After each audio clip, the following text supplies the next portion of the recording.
I'm going to show you guys maybe this repair just in case anybody has this issue. So let's see. We got here 1-inch outlet, 3/4 pipe. Got myself a coupling and my new part, which has some pipe, and then a screw out so that I can put in a hose to water my plants here. Let's see if this can is even able to be opened. I haven't opened it in like freaking year. Yep, that's why you got to seal these cans really good, because then if not, the air will get in and it'll turn to solid. Check it out. Put some glue, PVC solvent.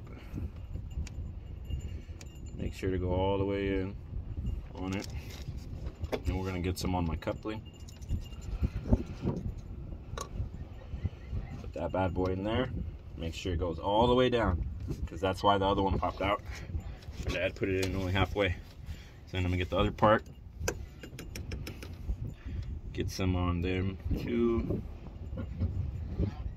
Okay, some inside the coupling.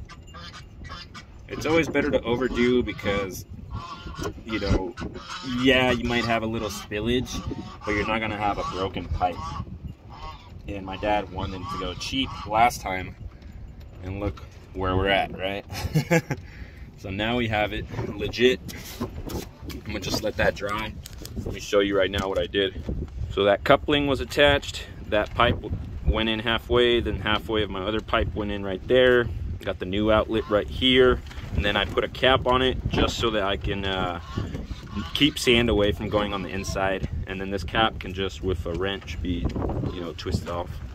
But that's a little repair there. If you have a pump like this and you're using hoses, this might be a common repair for you.